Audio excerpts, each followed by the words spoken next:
Sithwesizulwini. Khona abaJuda ngokuba kwakungokulungisele. Khona abaJuda ngokuba kwakungolokulungisela ukuze izidumbu zingahlali esiphambanweni ngeSabatha. Okay. Nayo into ethi abantu bazalwane. Kukhona into esiyibiza nge-weekly Sabbath. Weekly Sabbath, which is on a Saturday. Saturday. No, Saturday. But again, it's Saturday. Okay. So, bese kuba nento esiyibiza nge-annual Sabbath. Njengoba defunda lapha ku chapter 23. Lokho kwakwenzeka every after 7 years. Yes? Every 7 years. Kwakuba ne Sabbath ebizwa nge-high Sabbath. Kwakuba le Sabbath ebizwa nge-high Sabbath. That Sabbath yayona yayingaveli njalo yayivela kanye emva kweminyaka. Yayibizwa nge-high Sabbath, yayiba ngo-Thursday. Yayiba ngo-Thursday. Yayiba ngo-Thursday. Shukuthi ke buka-ke nayo indaba sayithola kodwa lento engikhuluma ngayo. All right. Tuesday evening uJesu uhlele esidweni nabafundi bakhe la. Uhleze esidweni uJesu nabafundi bakhe after sunset. Uhleze esidweni nabafundi bakhe uJesu. Uma ehleli bangena esidweni, then phakathi nobusuku bayafika bazombamba, kufika uJuda Iscariot usezomthengisa, uhamba naye hamba nabo izikhulu, ayehamba naye ezobamba uJesu. Then manje ubamba uJesu behamba naye uJesu, ubuya khumbula njalo ukuthi ubuya mhlambe nangithi inteke ngale ndawo. Usuke uJesu wayothandaza eGetsemane. Angithi bafike badla isidlo baphuma usehambe uyothandaza. Awuthi kuthinteleni indawo eGetsemane kuthiwa wafika wathandaza khona waze waphuma ithukuthuku ezinjengegazi. Wathandaza 3 hours eGetsemane. Mhlawumbe ngikubreakele down kahle uyizwa. Bafike badla isidlo ngokuhlwa. Baqeda ukudla isidlo uyahamba uJesu uye eGetsemane nabafundi uyothandaza for 3 hours. Mayethandaza uthi Baba uma kungenzeka dlulisa kulesi sitsha. For the first time uJesu ezwa umthwalo umsinda. Uthi Baba makungenzeka sidlulise kulesi sitsha. Yayizwa lo kodwa kungabi ngeyami intando kube ngeyami.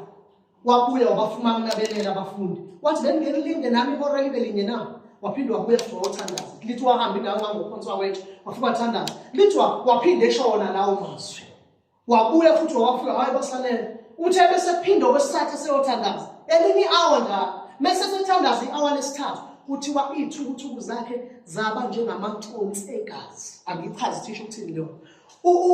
Kuthiwa bathi abafunde kakhulu abazi kakhulu ukuthuka komuntu nemizimba yomuntu nezifo.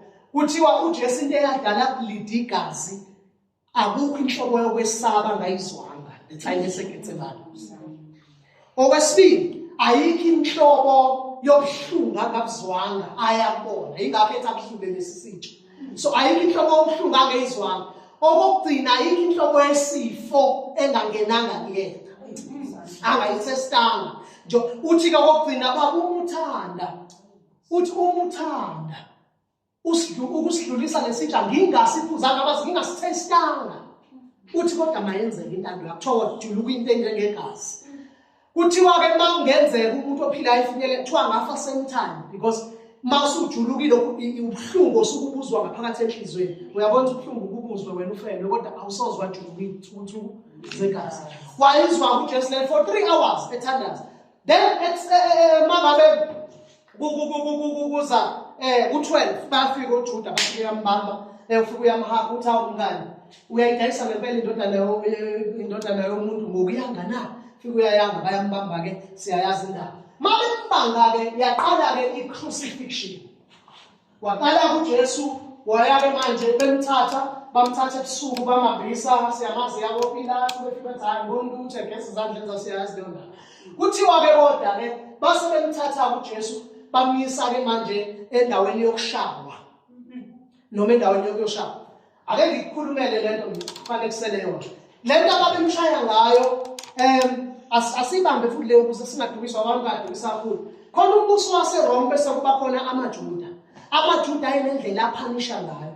Bese kuthi amaRomans nawo abe nendlela aphanisha ngayo. So uthi uPaul kubaJuda ngathola imvimbo engaka. AmaJuda babekushaya nezwe bazalwane. Bese kuthi amaRomans akuthatha akuphanyeka isiphambanweni. So wawuthola zombili lezo because it was a death sentence. Umushayiwe wawungashayela ukuthi phila, awushayela ukuthi ifa. Kanjalo futhi noma ulenze isiphambanweni wawungalengezi bese ukuyophila. In history munye umuntu owenziwa kokubili uJesu Kristu kuphela. Because mawushayiwe ngala kwafuneka ushawe because it was a death sentence. Kanjani na? Into ababemshaya ngayo kwakuyisitrwebu esakhiwe esisikhumba semvu. Esisikhumba bese kuthi lapha phambili sibe nama broken bottles, amabhodlela angazi ukuthi amabhodlela afile. Siwuwe wona bese nabathu kube amathambo ezilwane aqinile, amathambo ezilwane bese kuthi okugcina sibe namahook ensimbi sasinjalo phambili la. So wawuthi mawushayiwe uJesu ke lalela ukhumbule laba babeshaya 39/ babeshaya imvimbo u39 bathi laba babengayibali ayizange ibali imvimbo yashaya uJesu ungatshelwa nje abantu azange sibali.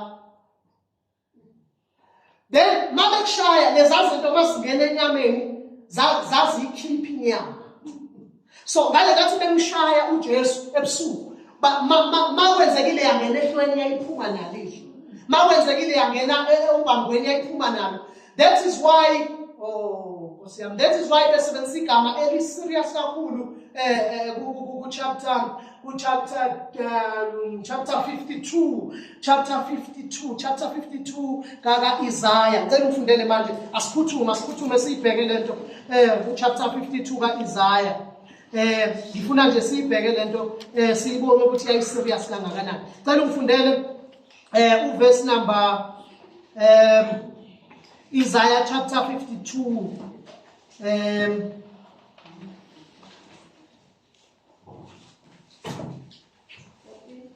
verse number njengalokhu verse number 14 ngicela ufundele njengalokhu abaningi bamangala ngayo yebo ubuso bayo babonakele kunobabantu ubuso babo babonakele. Khona igama abalisebenzisile kwi-King James Version. Ubuso bakhe babonakele. Bazama sikhuluma ngoJesu ombuka lapha ku-TV obethelwe sawuyena usambona. Bamshaya ngalendlela yokuthi wawungakwazi ukumbona noma isilwane noma umuntu yini. Wawungakwazi ukumbona noma ubheke emuva noma ubheke phambili indlela abamshaya ngayo. And indlela oshawe ngayo lapha wawushayela ukuthi wophe kuphume wonke amanzi ingakhathi ngomile. Kwaphume wonke amanzi emzimbeni negazi. So bamshaya ngaleyo ndlela yokuthi wayengakwazi ukubonakala. Ufunde kwi-English kodwa igama angilithandayo lapha yebo. As many were astonished at thee. Yebo. His visage was so mad. His visage ukubonakala kwakhe yebo. His visage was so mad. Was so marked. If something is marked, yoniwe. Yabona mongalifuna lelo gama lithi but lisho ukoniwa, ukulinyazwa at the highest level abazi ngathini. So ukubonakala kwakhe wawungakwazi ukumbona ngoba wayoniwe.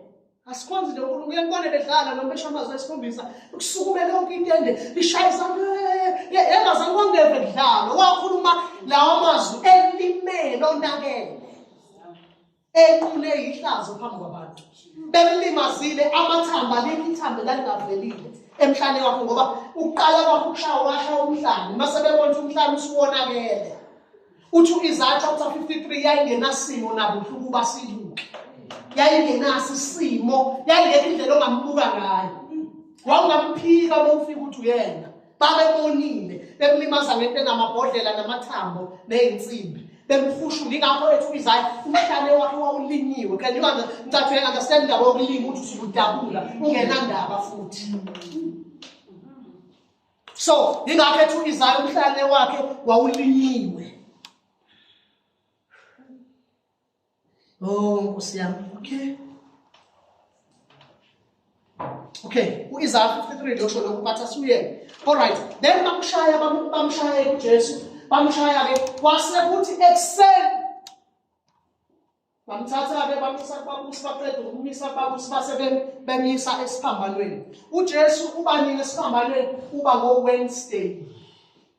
Ngo 9 a.m. Wasibhalele mhlawumbe uzobhala wena kwanele la. Kuthi 9 a.m. uJesu sesiphambanweni ngoWednesday. Funda ke?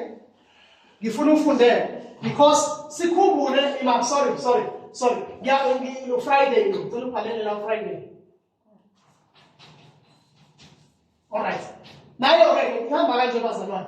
Sikhumbule la ukuthi uJesu ke usesesiphambanweni ngoWednesday, uJesu usesesiphambanweni ngo9 ekseni. Uma esesiphambanweni ngo9 ekseni, wakhuluma ngamazwi wakhuluma esiphambanweni kwathi ngo3 wadedela umoya noma wayeka umoya wathi baba ezandleni zakho ngiyawubeka umoya wami wafa ngo3. Uma efa ngo3 then again uchapter 19 verse number 31 kaJohn ufunde mntanami lapho khona sothola ukuthi le sabatha liyafana is it a weekly sabbath ngithekule into ekuthiwa yi-high sabbath isabatha elaliba emva kweminyaka hayi elaliba weekly no funda mntana. And then verse 39. Yeah. And there came also Nicodemus. Verse 31. Verse 31. Good. The Jews therefore, Yeah. because it was the preparation Of what? that the bodies should not remain upon the cross on the Sabbath day. For that Sabbath day was a high day. It was not a weekly Sabbath. It was a high day Sabbath. Amasabatha ehlukene ngicabanga ukuthi azabu7 kahle kahle. Kwakhona isabatha leJubili, kube khona isabatha laAbibi, kube khona isabatha la weekly, kube khona i-high Sabbath. Usually yayiba ngo-Thursday after iminyaka ethize. So uJesu la ungena esidweni nje uzolungisela iphasika nabafundi bakhe. uLuka uyasitshela lokho, uJohn uyasitshela lokho chapter 13, uMateyu chapter 26 uyasitshela ukuthi la selifikile usuku lokulungisela isipho esingenamvubelo ngokuqala kweviki. Lisho njalo ngokuqala kweviki uJesu wayehlezi esidweni nabafundi. Akwenzeki ukuthi akahlala ngokuqala kweviki bese ayofa ngoFriday. No, that's impossible. Because wathi eqeda ukudla isidlo wayesehamba wayeGetsemane. Maybe kwabanjwa khona ethandaza eqeda ukuthandaza wabanjwa. Then mayebanjwa ke wayeseqala eshawa ekuseni kwathethwa icala lakhe lamlahla wabekwa esiphambanweni ngo9. Now ngo9 Wednesday uJesu sesesiphambanweni. Right? Then mawuthi sunset ntambama ilanga lingakashoni sededela umphefumulo ngo3. Then between 3 and 6 qhubeka mntana ufunde kwenzekani qhubeka thiwa kwakungeke abe sesiphambanweni because that Sabbath was a high Sabbath, not a weekly Sabbath. No, kwanga Saturday. It was a high Sabbath. Kwakuyi usuku olukhulu lweSabbath, not usuku olujwayelekile. All right, qhubeka mntana. For that Sabbath day was a high day. Yeah, okay. Besought Pilate that their legs might be broken, Yeah. and that they might be taken away. Uthi ke bacela ukuthi hayo sicela sikhululele bakwazi ukushawa amathambo baphulwa amathambo. Khumbula ukuthi uthele Isaiah uthe akukho nethambo elilodwa laphulwa laphi. So bafika laba abanye bo2 sebefile already. So bengafile bafika yena already sefile. Ngoba kwakufanele afe. Efela nalaba abawu2 bafe bona sebefele. That is why wafa kuqala yena. Wafa yena futhi kwakufanele afe isabatha lingakangeni khumbula. Uma sefile uJesu wafika ke qhubeka wafika abantu. Then came the soldiers and brake the legs of the first and of the other which was crucified with him. Kodwa yena bamthola esefile vele. Okay qhubeka. But when they came to Jesus and saw that he was dead already, He was dead already, huh? they brake not his legs. But one of the soldiers with a spear pierced his side, and forthwith came there out blood and water. And he that saw it bare record and his record is true. Yeah. And he knoweth that he said true, Yeah. that ye might believe. Yeah. For these things were done, that the scripture should be fulfilled. Yeah. A bone of him shall not be broken. Kwafanele gcwaliseke isibhalo sithi alikho nelilodwa ithambo lakhe laphula. Qhubeka. And again, another scripture says, they shall look on him who they pierced. And after this, Joseph of Arimathea, Kwafika uJoseph wase-Arimathea, yebo? being a disciple of Jesus, Waye umfundi naye kaJesu kodwa esaba amaJuda. Qhubeka. but secretly for fear of the Jews, Uh-huh. besought Pilate that he might take away the body of Jesus. Siyabadinga abantu abafana nale nceku abathi noma beyimagwala kangakanani kodwa balifihle ihlazo lomsebenzi kaNkulunkulu. Lo abafundi sebebaleke bonke nakade benemali noJuda sebebalekile babaleka bonke kodwa this one noma ayenefear yamaJuda kodwa wayegcina imali enhle yokufihla inceka kaNkulunkulu umsindisi wamcela wathi ucela ukumfihla ethuneni elingazange libekwe umuntu awayezibekele yena kuthiwa wayecebile nemali wayesefike ethatha umzimba ngoba siyabadinga abantu abanjalo ebandleni. Kwakuyoba ihlazo inkosi ilala kanjalo emthini ingasangcwatshwa umuntu kodwa lo walithatha wayisa kwelakhe yena ehamba noNicodemus. And Pilate gave him leave. He came therefore and took the body of Jesus. And there came also Nicodemus, which at the first came to Jesus by night. uNicodemus wanyenye ebusuku akagcinanga ngonyenye ebusuku ngoba into mawuyitholile awuyishiyi uhlala nayo umusi uthini manje wenza leyo. And brought a mixture of myrrh and aloes and 100 pound weight. Uphethe nanka amakho uzogcoba ngayo uJesu uzomfaka njengesimo samaJuda noma njengokungcwaba kwamaJuda. Qhubeka khona la ngifuna khona. Then took they the body of Jesus and wound it in linen clothes with the spices, as the manner of the Jews is to bury. Now in the place where he was crucified, there was a garden, and in the garden a new sepulchre, wherein was never man yet laid. There laid they Jesus therefore because of the Jews' preparation day. Yes. For the sepulchre was night. Ngifuna leyo ndawo ukuthi bambeka ngokusheshsha ukuze usuku lamaJuda lungakangeni. This high Sabbath eyayingolesine. Kusho ukuthi uJesu wangcwatshwa between 5 kuya ku6 kungakashoni la. Ngilalela? All right. Wahamba kuJesu wangena ethuneni. Ungena ethuneni emva kokuba ebetheliwe esiphambanweni. All right. Asicounteni ku 3 days and 3 nights. All right. Asibhekele ke bazalwane. Nawo uJesu sesiphambanweni ngo-Wednesday nezwa bazalwane. Then ngo-3 waye umphefumulo wafa. Then what's between 4 to 6 uJesu bamfaka ethuneni. Asibukeke. This is Wednesday. Then from Wednesday night wahamba kwaze kwazoba Thursday morning. All right, sithola first night. Okay, liqale nini isabatha lamaJuda? Liqale after 6. Should you just bambeke ethuneni before? Nathot? Because it was a high Sabbath. All right. Walala ethuneni uJesu first night. Then Thursday, which is a high Sabbath. Uyantambama uJesu usethuneni. That's first day.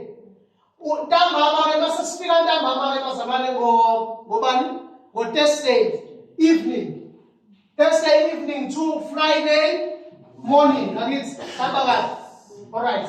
Then from Friday morning kuze kuyoshaya intambama. Then bese sithi ke from Friday ntambama kuze kuba Saturday. All right? Then uma ngabe uJesu la bazalwane.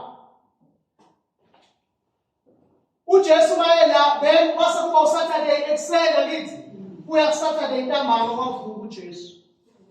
Wavuka ntambama Saturday just after a weekly Sabbath. Wavuka ngesonto wavuka lizokutshela ukuthi kwakusemnyama kodwa lento eniyibuka lapha ko TV liveza ilanga liphuma bese liveza noJesu ephuma. That is an abomination.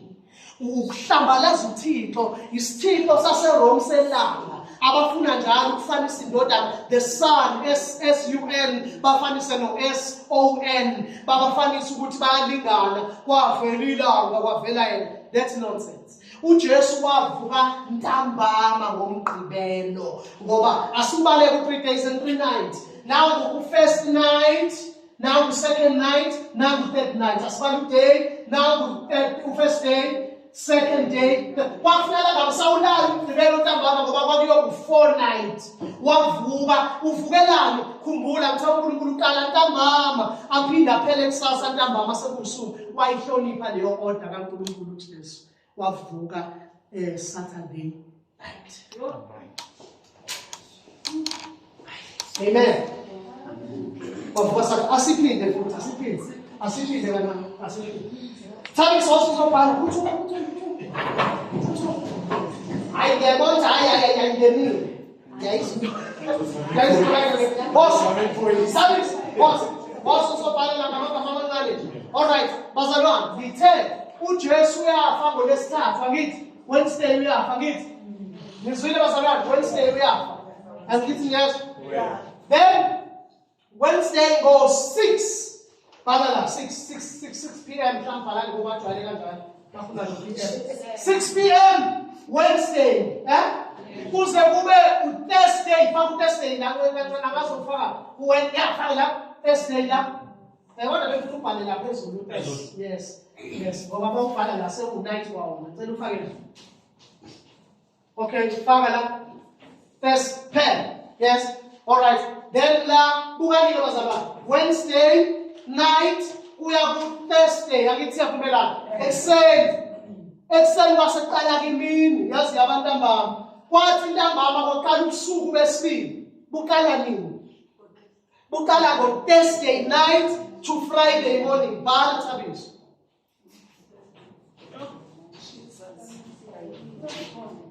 Okay.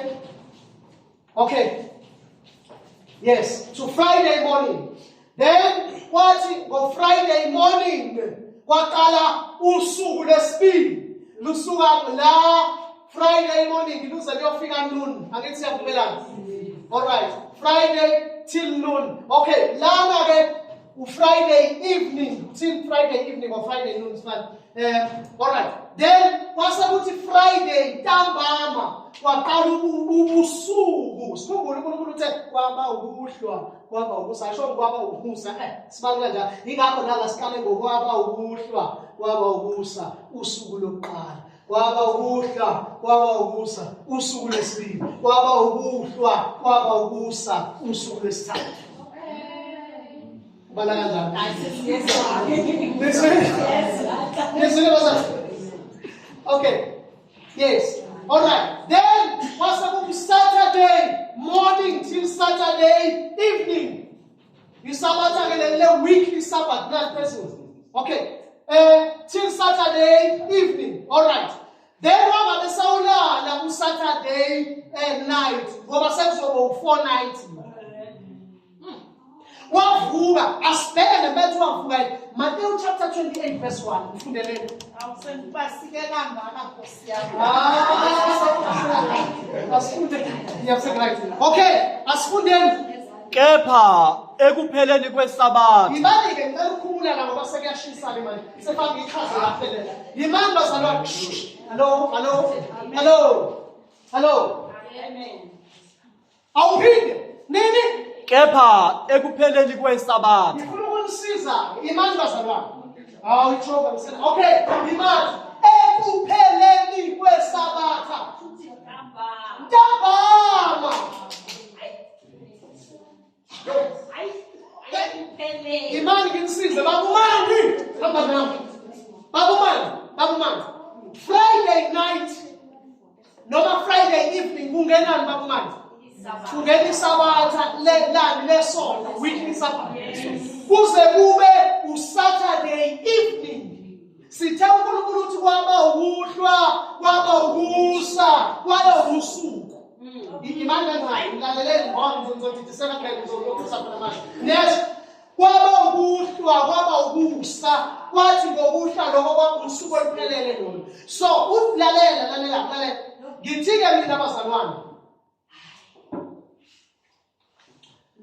now from Friday kuba ngifunda phela ngathi ngikhuluma la, yeah.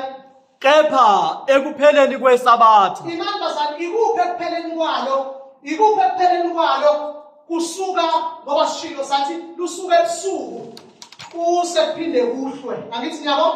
Bukani-ke bazalwane. So sizoyithini la? Nawu nala. Angithi ngiyabo ukuhlwa lokhu nalokhu ukuhlwa angithi? Imini ubusuku lokhu angithi? Bukani uFriday night kwashaya night kwazwayo sekuseni kwabusuku kwazovala night. Uthi uNkululeko ekupheleni kwesabatha liqale nini isabatha? Khulumani bazalwane.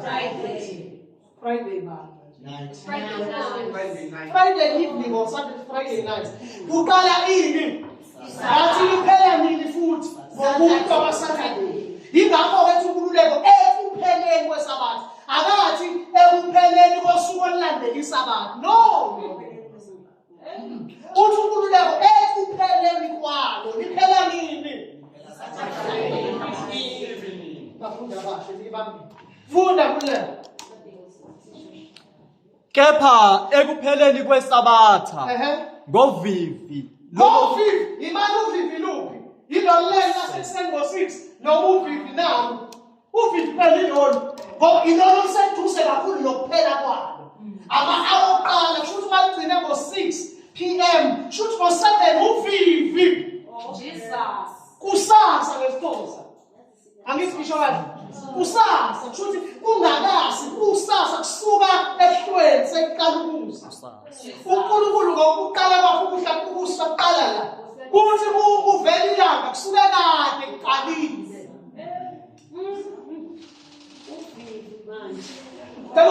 King James Version khona sezwakala njengoba. In the end of the Sabbath. In the end, bazalwane isabathi lienda nini? Ngiyaphinda ngiyabuza. Saturday evening. Ngiyajabula evening ngiyajabulela. Yebo, Saturday evening. Kuthiwani phinda ufunde mntanami? In the end of the Sabbath. Ngiyaphinda ngiyabuza isabathi iphela nini? Saturday evening. Okay, qhubeka mntanami. As it began to dawn toward the first day of the week. Kusa eqaleni nje kwalo usuku, first day of the week, which is Sunday. USunday uqala la past 6-7. Bese uyosala sorry ngoba ngizodidisa benihamba kanje. Uqala la uthi ekuseni sekuyophuma usuku lokuqala lo lweqala la. In the end of the Sabbath, as it began to dawn toward the first day of the week, towards the first day of the week, came Mary Magdalene and the other Mary to see the sepulchre. Kusamnyama lizwile utsho njalo okay ma ngicela uqapha le verse kuye khona uzotolika thabisa ukutolika le page fund. In the end of the Sabbath. Yeah, ngisho ekupheleni kwesabatha yebo. As it began to dawn. lapho uqala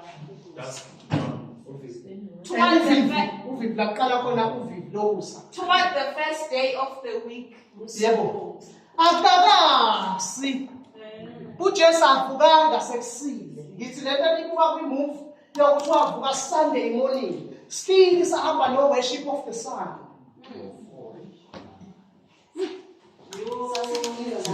Amen. All right. So bazalwane ke ukufaka Jesu wafa uJesu ngoWednesday not Thursday. Basuke beyothutha ngoFriday beshabazwa isikhombisa bethi uyafa. That is blasphemy. Because last khuluma nge-high Sabbath, not a-weekly Sabbath. I-high Sabbath iba ngo-first day. Njengalento in-solar cleaning, exactly. Now yenzeka emva kweminyaka. Babebona ngayo uma kuzoba yilowo nyaka. On a high Sabbath. Exactly. Njengoba nina niroja kuthiwa konke kuthiwa i-leap year. Angithi niyabona? So nakhona kwakunele ingubhe enjalo. Mawufuna ifunda kahle ikhona kuLeviticus chapter 23, ikhona kuDeuteronomy. So into ezokutshela ukuthi amasabatha ayemaningi ngalinye isabatha. Nina ngididwa nje ileli lodwa nabafundisi badidwe ileli lodwa la Saturday. Bazi ukuthi endabeke emhlabeni wonke jikelele ongibalele 3 days and 3 nights ifethi kwakuyile isabatha. Akekho. uJesu liyasho nje iBhayibheli hawo siyam alifunde mhlamba ngizwa awufundi uMateyu chapter 26 ayizifundele bazana ngoba kuzobeka ngathi ungcono ifunde le ifunde 26 ifunde Mateyu chapter 26 verse 6 isidlo senkosi bazana ntwana umiswa ngasidlo esingcwele ithini le topic funda lapha verse number 17 yes 26 yebo kepha ngosuku lokuqala lwesinkwa esingenamvubelo abafundi beza kuJesu bathi uthanda ukuba sikulungiselephi ukuba udle iPhasika na. Okay bazalwane asibale kanje imali mhlawumbe ngikwenze indlela asibale ngicela mina bazane ngizoveza imilo lena ngizothi Monday next Tuesday kanjalo. Okay kodwa sizoqala ke asiqale ngo Sunday ngoba first day okay ngoweBhayibheli. Okay Sunday, Monday, Tuesday, Wednesday, Thursday, Friday, Saturday, Sunday. Sunday, eh? Yes. First day Sunday. Kuba Sunday, Monday, Tuesday, Wednesday, Thursday, Thursday, Friday, Saturday. ibukeni ngitathe ngikhuluma ngayo. Ngithi ke uma singabala kanjalo ke still sizobala first day, sibala 14th, which is all Sabbath abawu2 abahlangene. Ngithi ayibona amasabatha awu2 abahlangene futhi umgqibelo uthi umgqibelo. You understand there is a thing sure. Okay, then after umgqibelo yilokhu usuku elilandela umgqibelo. Sunday first day ngithi bese ukuthi emva ko first day kulandele bani bazalwane. Monday ngithi ingakho ke bethile ngosuku lokuqala lwesinkwa esingenamvubelo abafundi beza kuJesu preparation bazombuza bathi sizokulokuzela sizolenzela kuphi iPhasika uyasho ukuthi ambalele lapha kuthiwa ke then ke emva kwalokho kulo first day then emva kwalokho into eyalandela kuthiwa bahamba baya ngale bathola ngempela kunjalo then bebe following day bebehlangana kuthiwa ngokuhlwa which was Tuesday. Angithi siyavumelana bese sibala which is Tuesday night ke sebesesidweni baya ukuthi omunye wenzongikhaphela uba umthinte uthi hayibo ungabe ngine ngakumina uthi hayi lofake kanye nami la uzongikhaphela ngempela kwaba uJudas Iscariot kuthiwa wangena enhlizweni yakhe uJudas wakwasha inyawo uJesu iyasho no John chapter 15 uyasho wabawasha inyawo uJesu maqeda nje ukwasha inyawo wathi asambeni siyokhuleka wahamba wayokhuleka ngo9 ebusuku wakhuleka for 3 hours 9 10 11 12 ngo12 ebusuku mayeqeda ukukhuleka sekuzowajula igazi lentsheli uyabuya kuya kubafundi basalela uthi asambeni bhekani ongikhaphelayo sesondele babekhanyise ngishihlo ngaleso sikhathi uyahamba uJesu mayehamba uJesu wahlangana noJuda nalaba sebezombamba nezikhulu zombamba zambamba washawa ubusuku bonke ehlushwa ehlukunyezwe linyazwa egcineni wazothwesa umqhele wameva siyayazi la wahamba odlula kwidolobha elikhona namanje ikhona ekuthiwa Via Dolorosa iVia Dolorosa igama lithi Dolorosa lisho ipassage yobuhlungu indawo angazi passage yobuhlungu futhi indawo odlula kuyona if usebuhlungwini uJesu kuthiwa wadlula lapha eVia Dolorosa wathinta udonga lashwabana same time udonga wasala isandla sakhe sakhona namanje leyo nto wadlula wahamba ke emnqamlezweni wawo kuthiwa wawalapha eVia Dolorosa wathi suka lapho uhamba emnqamlezweni wafa ngolesithathu ekuseni selithethiwe icala lakhe lamlahla ngo9 wayesesiphambalweni ngo3 wadedela umphefumulo liyasho lemvu yayikade ihlatshwa ngo3 ntambama alright then besidliwa evening noJesu wenza njalo same thing then wathi mayisuka ke wangena ethuneni first day soshilo one Wednesday Thursday ekuseni waqala usuku lokuqala usuku vele sekulalile kwahamba kwaba intambama waphinda lalo usuku lwesibili kwakwazi ukulesihlanu then emva kwalokho waphinde wathatha uday esethuneni, wathatha u-third night wokuclean, then wazothatha uday wayesevuka ekupheleni kwesabatha ntamba.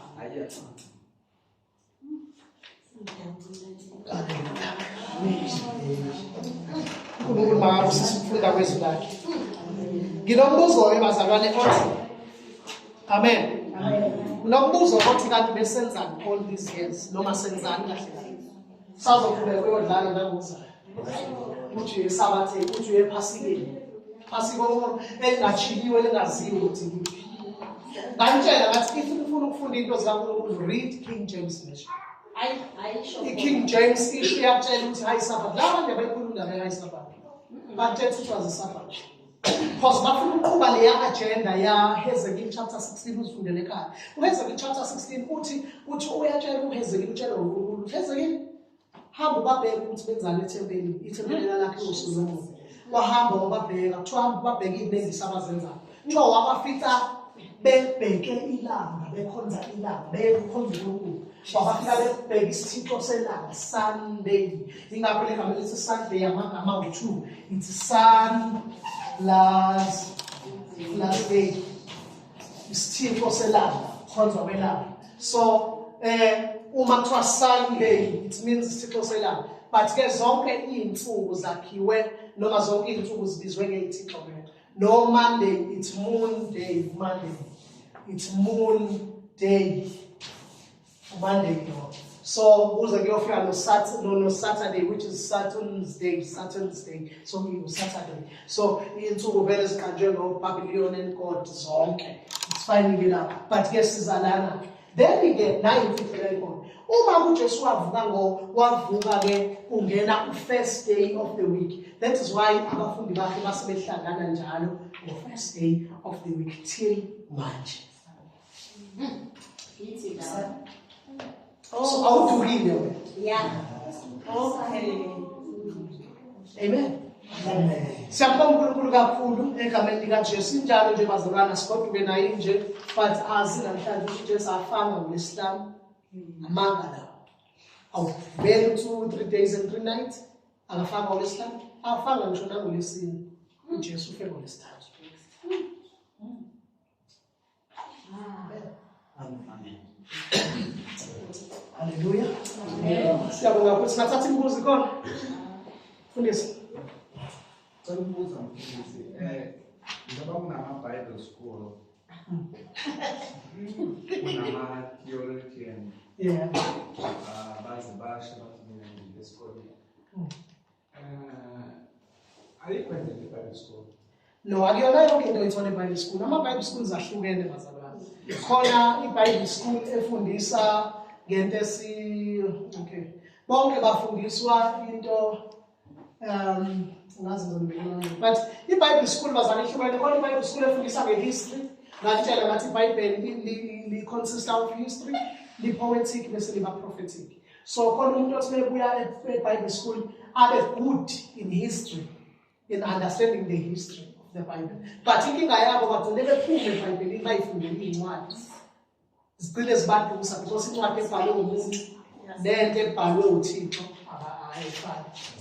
Alright. Kube khona good gay prophet. That is why abantu ababethi ngo-2000 izobhutshwa abantu abafundile la, ama-theologians. Kuya ngale mkhakha osukuhamba ngawo.